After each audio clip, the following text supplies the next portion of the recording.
ಕೋಲಾರ ಜಿಲ್ಲೆಯ ಶ್ರೀನಿವಾಸಪುರ ಪಟ್ಟಣದಲ್ಲಿ ರೈತರ ಹಾಗೂ ಅರಣ್ಯ ಇಲಾಖೆ ಜಟಾಪಟಿ ಮುಂದುವರೆದಿದೆ. ಈ ಬಗ್ಗೆ ಸುದ್ದಿಗೋಷ್ಠಿಯಲ್ಲಿ ಕರ್ನಾಟಕ ಪ್ರಾಂತ ರೈತ ಸಂಘದ ರಾಜ್ಯ ಉಪಾಧ್ಯಕ್ಷ ಪಿಆರ್ ಸೂರ್ಯನಾರಾಯಣ ಮಾತನಾಡಿ, ಕೋಲಾರ ಜಿಲ್ಲೆಯ ಶ್ರೀನಿವಾಸಪುರ ಪಟ್ಟಣದ ರೈತ ಸಂಘದ ಕಚೇರಿಯಲ್ಲಿ ತಾಲೂಕಿನ ಕೆಲ ರೈತರು ಅರಣ್ಯ ಅಧಿಕಾರಿಗಳ ವಿರುದ್ಧ ಉಚ್ಚ ನ್ಯಾಯಾಲಯದಲ್ಲಿ ದಾವೆ ಹೂಡಿ ತಡೆಯಾಜ್ಞೆ ತಂದು ಜಮೀನುಗಳನ್ನು ರಕ್ಷಿಸಿಕೊಂಡು ಬೆಳೆ ಬೆಳೆಯುತ್ತಿದ್ದರೂ ರೈತರಿಗೆ ಅಧಿಕಾರಿಗಳು ಬೆದರಿಸುತ್ತಿದ್ದಾರೆ. ಹೀಗೆ ರೈತರನ್ನು ಬೆದರಿಸುವ ಅಧಿಕಾರಿಗಳನ್ನು ನಮ್ಮ ಸಂಘಟನೆ ಮತ್ತು ಭೂ ಸಂತ್ರಸ್ತರ ಹೋರಾಟ ಸಮಿತಿ ತೀವ್ರವಾಗಿ ಖಂಡಿಸುತ್ತಿದೆ ಎಂದು ಕಿಡಿಕಾರಿದ್ದರು.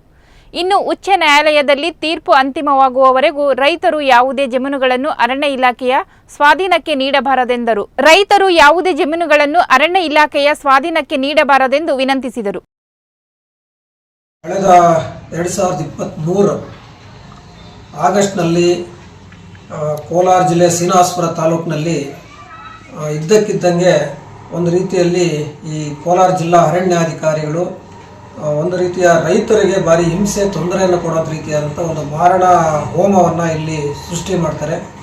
ರಾತ್ರೋರಾತ್ರಿ 16 ಜೆಸಿಗಳು 100 ಜನ ಪೊಲೀಸರನ್ನ ಮತ್ತು ಅವರ ಇಲಾಖೆ ಇವ್ರನ್ನ ಇಟ್ಕೊಂಡು ರೈತರನ್ನ ಬೆದರಿಸಿ ಇಡೀ ಶ್ರೀನಿವಾಸಪುರ ತಾಲೂಕಿನ 7-8 ಭಾಗಗಳಲ್ಲಿ ಸಾವಿರಾರು ಎಕರೆ ಭೂಮಿಯನ್ನು ರೈತರ ಸ್ವಾಧೀನದಲ್ಲಿದ್ದಂಥ ಭೂಮಿಯನ್ನು ಅವರು ನಾಶ ಮಾಡಿ ಬೆಳೆಗಳೆಲ್ಲ ಕೂಡ ಅವರು ಅದನ್ನು ತೆರವು ಕಾರ್ಯಾಚರಣೆ ಹೆಸರಿನಲ್ಲಿ ಮಾಡ್ತಾರೆ.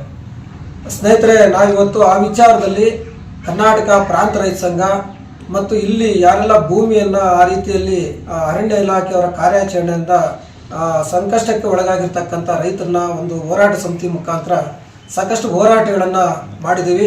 ಆ ಹೋರಾಟಗಳ ಭಾಗವಾಗಿ ಕರ್ನಾಟಕ ರಾಜ್ಯ ಸರ್ಕಾರ ಈಗಾಗಲೇ 2 ಹಂತದಲ್ಲಿ ಅವರು ಅಕ್ಟೋಬರ್ನಲ್ಲಿ ಒಂದು ಆದೇಶವನ್ನು ಮಾಡಿದ್ದಾರೆ. ನಾವು ಜಂಟಿ ಸರ್ವೆ ಮಾಡ್ತೀವಿ, ಜಂಟಿ ಸರ್ವೆ ಮಾಡೋ ತನಕ ಯಾವುದೇ ಅರಣ್ಯ ಅಧಿಕಾರಿಗಳು ರೈತರಿಗೆ ತೊಂದರೆ ಕೊಡುವಂಥ ಕೆಲಸಕ್ಕೆ ಹೋಗಬಾರ್ದು, ಯಾವುದೇ ರೀತಿಯಾದಂಥ ಕಾರ್ಯಾಚರಣೆ ಆಗಲಿ ಅಥವಾ ಅಲ್ಲಿ ಯಾವುದೇ ರೀತಿಯಾದಂಥ ಕೆಲಸಗಳನ್ನು ಮಾಡಬಾರ್ದು ಅಂತೇಳಿ ಆದೇಶ ಕೊಟ್ಟಿದೆ. ಅದಾದ ನಂತರದಲ್ಲಿ ಕೆಲವು ರೈತರು ವೈಯಕ್ತಿಕವಾಗಿ ಮಂತ್ರಿಗಳನ್ನು ಭೇಟಿಯಾಗಿದ್ದಾರೆ. ಜನವರಿಯಲ್ಲಿ 2024 ಜನವರಿಯಲ್ಲೂ ಕೂಡ ಸೇಮ್ ಅದೇ ರೀತಿಯಾದಂಥ ಒಂದು ಆದೇಶವನ್ನು ಕೊಟ್ಟು ತುರ್ತಾಗಿ ರೈತರಿಗೆ ತೊಂದರೆ ಕೊಡುವಂಥ ಕೆಲಸ ಎಲ್ಲಿ ಮಾಡ್ತಾ ಇದ್ದಾರೆ ಅದನ್ನು ನಿಲ್ಲಿಸಬೇಕು, ಯಾವುದೇ ಕಾರಣಕ್ಕೂ ಸರ್ಕಾರದಿಂದ ಇವತ್ತು ಏನು ಈ ರೈತರಿಗೆ ಅನ್ಯಾಯ ಆಗಿದೆಯೋ ಅದರ ಬಗ್ಗೆ ಜಂಟಿ ಸರ್ವೆ ಆಗಿ ಸರ್ಕಾರಕ್ಕೆ ವರದಿ ಬರೋ ತನಕ ನೀವು ಯಾವುದೇ ರೀತಿಯಾದಂಥ ಕಾರ್ಯಚಟುವಟಿಕೆಗಳನ್ನು ಆ ಜಾಗಗಳಲ್ಲಿ ಮಾಡಬಾರ್ದು ಅಂತೇಳಿ ತೀರ್ಮಾನ ತಗೊಂಡಿದೆ.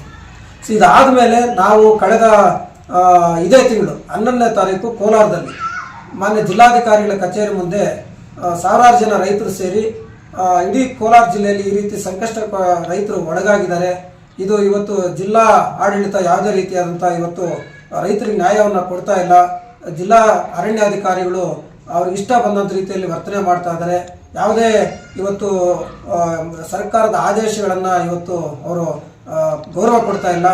ಈಗಾಗಲೇ ಕೆಲವು ರೈತರು 16 ಜನ ರೈತರು ಉಚ್ಚ ನ್ಯಾಯಾಲಯದಲ್ಲಿ ಮಧ್ಯಂತರವಾಗಿ ಅವರು ತಡೆಯಾಜ್ಞೆ ತಂದಿದ್ದಾರೆ.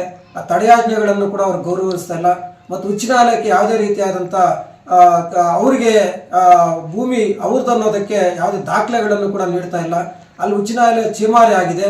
ಆ ಚೀಮಾರಿ ಆಗಿರ್ತಕ್ಕಂಥ ಸಂದರ್ಭದಲ್ಲಿ ನೀವು ನಮಗೆ ರಕ್ಷಣೆ ಕೊಡಬೇಕು ಜಿಲ್ಲಾಡಳಿತ ಅಂತೇಳಿ ನಾವು ಹೋರಾಟ ಮಾಡಿದಂಥ ಸಂದರ್ಭದಲ್ಲಿ ಮಾನ್ಯ ಜಿಲ್ಲಾಧಿಕಾರಿಗಳು ಹೇಳ್ತಾರೆ, ಕೋಲಾರ ಜಿಲ್ಲೆಯಲ್ಲಿ ಇಲ್ಲಿ ತನಕ ಜಂಟಿ ಸರ್ವೆನೇ ಆಗಿಲ್ಲ, ಜಂಟಿ ಸರ್ವೆ ಆಗೋ ತನಕ ಯಾವುದೇ ರೀತಿಯಲ್ಲಿ ಅವರು ನಿಮ್ಮ ರೈತರು ತೊಂದರೆ ಮಾಡಲಿಕ್ಕೆ ನಾವು ಬಿಡೋದಿಲ್ಲ ಅಂತೇಳಿ ನಮಗೆ ಭರವಸೆಯನ್ನು ಕೊಡ್ತಾರೆ. ವಾಪಸ್ ಬರ್ತೀವಿ. ಆದರೆ ಕಳೆದ 2 ದಿನಗಳಿಂದ ಶ್ರೀನಿವಾಸಪುರ ತಾಲೂಕಿನಲ್ಲಿ ಅರಣ್ಯಾಧಿಕಾರಿಗಳು ಪಾತ್ಪಲ್ಲಿ, ದ್ವಾರಸಂದ್ರ, ಆರ್ಮಾಟ್ಲಹಳ್ಳಿ, ಉಪ್ಪುರಪಲ್ಲಿ ಮತ್ತು ಸುಣ್ಕಲ್ ಈ ವ್ಯಾಪ್ತಿಯಲ್ಲಿ ಅವರು ಹೋಗಿ ರೈತರಿಗೆ ತೊಂದರೆ ಕೊಡ್ತಾ ಇರ್ತಕ್ಕಂಥದ್ದು, ರೈತರ ಸ್ವಾಧೀನದಲ್ಲಿರ್ತಕ್ಕಂಥ ರೈತರನ್ನ ಇವತ್ತು ಓಡಿಸ್ತಕ್ಕಂಥದ್ದು, ಬೆದರಿಕೆ ಆಗ್ತಕ್ಕಂಥ ಕೆಲಸಗಳು ಮಾಡ್ತಾ ಇದ್ದಾರೆ. ಇವತ್ತು ಕೇಸ್ ಇತ್ತು ಹೈಕೋರ್ಟಲ್ಲಿ ಉಚ್ಚ ನ್ಯಾಯಾಲಯದಲ್ಲಿ. ಯಾವ ಉಪ್ಪುರಪಲ್ಲಿ ಗ್ರಾಮದ ಗುಲ್ಜಾರ್ ಪಾಷಾ ಅಂತಕ್ಕಂಥವರು ಕಳೆದ ವರ್ಷ ಆಗಸ್ಟ್ನಲ್ಲಿ ಅವರು ಉಚ್ಚ ನ್ಯಾಯಾಲಯದಲ್ಲಿ ದಾವೆ ಹಾಕಿರ್ತಾರೆ. ಅದು ಕೊನೆಗೆ ಉಚ್ಚ ನ್ಯಾಯಾಲಯದಲ್ಲಿ ಹಾಕಿರ್ತಕ್ಕಂಥ ಕೇಸ್ನಲ್ಲಿ ನಮ್ಮ ಏಡುಕೊಂಡು ಜಿಲ್ಲಾ ವರಿಷ್ಠ ಅರಣ್ಯಾಧಿಕಾರಿಗಳು ಯಾರಿದ್ದಾರೋ ಅವರು ಯಾವುದೇ ರೀತಿಯಾದಂಥ ದಾಖಲೆಗಳನ್ನು ಒದಗಿಸೋದಿಲ್ಲ ಮತ್ತು ಅವರು ನೇರ ಹಾಜರಾಗದೇ ಇರೋವಂಥ ಸಂದರ್ಭದಲ್ಲಿ ಅದು ಕಂಟೆಂಪ್ಟ್ ಆಫ್ ಕೇಸ್ ಆಗುತ್ತೆ. ಕಂಟೆಂಪ್ಟ್ ಆಫ್ ಕೇಸ್ ಆಗಿ ಡಬಲ್ ಬೆಂಚ್ನಲ್ಲಿ ಅವರಿಗೆ ಚೀಮಾರಿ ಹಾಕುತ್ತೆ. ಅದು ಮತ್ತು ಈಗ ನಂತರದಲ್ಲಿ 2 ಡೇಟ್ಗಳಲ್ಲಿ ಕೇಸ್ ನಡೆಯುತ್ತೆ. ಇವತ್ತು ಕೂಡ 19ನೇ ತಾರೀಕು ಮಾರ್ಚ್ 19, 2024 ಈ ದಿನ ಕೂಡ ಕೇಸ್ ನಡೆದಿದೆ, ವಿಚಾರಣೆ ಆಗಿದೆ. ವಿಚಾರಣೆ ಆಗಿ ಅಲ್ಲಿ ಬಂದಿರತಕ್ಕಂಥ ತೀರ್ಪು ಏನಂತಂದರೆ ಇದು ಸಾಕಷ್ಟು ದೀರ್ಘವಾದಂಥ ಅಂಶಗಳು ಒಳಗೊಂಡಿದ್ದಾವೆ. ಹಾಗಾಗಿ ಇದನ್ನು ಡಬಲ್ ಬೆಂಚಲ್ಲಿ ತುರ್ತಾಗಿ ಇದನ್ನು ನಿವಾರಣೆ ಮಾಡಲಿಕ್ಕೆ ಆಗೋದಿಲ್ಲ. ಹಾಗಾಗಿ ಇದನ್ನು ಪೂರ್ಣ ವಿವರಗಳನ್ನು ಇವತ್ತು ಏಕಸದಸ್ಯ ಪೀಠ ಇರ್ತಕ್ಕಂಥ ಕೆಳಗಡೆ ಇರ್ತಕ್ಕಂಥ ಕೋರ್ಟ್ನಲ್ಲಿ ಇದು ಆಗಬೇಕು, ಸಿಂಗಲ್ ಬೆಂಚ್ ಕೋರ್ಟಲ್ಲಿ ಇದು ಆಗಬೇಕು ಅಂತೇಳಿ ಅವರಿಗೆ ಆ ಕೇಸನ್ನು ಶಿಫಾರಸು ಮಾಡಿದ್ದಾರೆ, ಸಿಂಗಲ್ ಬೆಂಚ್ ಕೋರ್ಟ್ಗೆ ಶಿಫಾರಸು ಮಾಡಿದ್ದಾರೆ. ಅಷ್ಟು ಬಿಟ್ಟರೆ ಬೇರೆ ಏನು ಇದರಲ್ಲಿ ತೀರ್ಪಾಗಿಲ್ಲ. ಆದರೆ ಇವತ್ತು ಈ ರೀತಿಯಾಗಿ ಇದನ್ನು ಸಮಗ್ರವಾಗಿ ತನಿಖೆ ಆಗಬೇಕು, ವಿಚಾರಣೆ ಮಾಡಬೇಕು, ಪೂರ್ಣ ಮಾಹಿತಿಯನ್ನು ಮತ್ತೆ ಕಂಟೆಂಟ್ ಆಫ್ ಕೇಸ್ ಕೋರ್ಟ್ಗೆ ಅದನ್ನು ಕೊಡಬೇಕು ಅಂತೇಳಿ ಆದೇಶ ಮಾಡಿರ್ತಕ್ಕಂಥ ಈ ಥರದ ಒಂದು ನ್ಯಾಯಾಂಗದ ತೀರ್ಪನ್ನು ಸುಳ್ಳು ರೀತಿಯಲ್ಲಿ ಅದನ್ನು ತಿರುಚಿ ಇವತ್ತಿನ ಶ್ರೀನಿವಾಸಪುರದ ಅರಣ್ಯಾಧಿಕಾರಿಗಳು ಕೇಸ್ ನಮಗೆ ಆಗಿಬಿಟ್ಟಿದೆ ಅಂತಕ್ಕಂಥ ರೀತಿಯಲ್ಲಿ ಇವತ್ತು ಎಲ್ಲ ಕಡೆ ಹೋಗಿ ಕೆಲವು ಮಾಧ್ಯಮದ ಗೆಳೆಯರಿಗೆ ರೈತರದಲ್ಲಪ್ಪ ಭೂಮಿ ನಮ್ಮದು ಅಂತಕ್ಕಂಥ ರೀತಿಯಲ್ಲಿ ಹೇಳ್ಕೊಡ್ತಾ ಇದ್ದಾರೆ. ಇನ್ನು ಕೆಲವು ಗ್ರಾಮಗಳಿಗೆ ಅವ್ರು ನೇರವಾಗಿ ಯಾರೆಲ್ಲ ಇವತ್ತು ಸ್ಟೇ ಆರ್ಡರ್ ತಂದು ರೈತರು ಸ್ವಾಧೀನದಲ್ಲಿದ್ದಾರೋ ಅಂಥ ಕಡೆ ಹೋಗಿ ಇಲ್ಲ ಇದು ಇನ್ಮೇಲೆ ನೀವು ಇಲ್ಲಿ ಪ್ರವೇಶ ಮಾಡಬಾರ್ದು, ನಮ್ಗೆ ಆಗ್ಬಿಟ್ಟಿದೆ ಅಂತಕ್ಕಂಥ ತಪ್ಪು ಸಂದೇಶಗಳನ್ನು, ತಪ್ಪು ರೀತಿಯಾದಂಥ ಹೇಳಿಕೆಗಳನ್ನು ಕೊಟ್ಟು ಇವತ್ತು ರೈತರನ್ನ ದಿಕ್ತಪ್ಪಿಸ್ತಾ ಇದ್ದಾರೆ. ಇದನ್ನು ಕರ್ನಾಟಕ ಪ್ರಾಂತ ರೈತ ಸಂಘ ಮತ್ತು ಶ್ರೀನಿವಾಸಪುರ ತಾಲೂಕಿನ ಭೂ ಸಂತ್ರಸ್ತರ ಹೋರಾಟ ಸಮಿತಿ ತೀವ್ರವಾಗಿ ಖಂಡಿಸುತ್ತೆ. ಮತ್ತು ಈ ಸಂದರ್ಭದಲ್ಲಿ ನಾವು ನಮ್ಮ ರೈತರಿಗೆ ಹೇಳ್ತಾ ಇದ್ದೀವಿ, ಅವರು ಯಾವುದೇ ಇವತ್ತು ಅವರ ಬೆದರಿಕೆಗಳಿಗೆ ನಾವು ಹೆದರಬಾರ್ದು.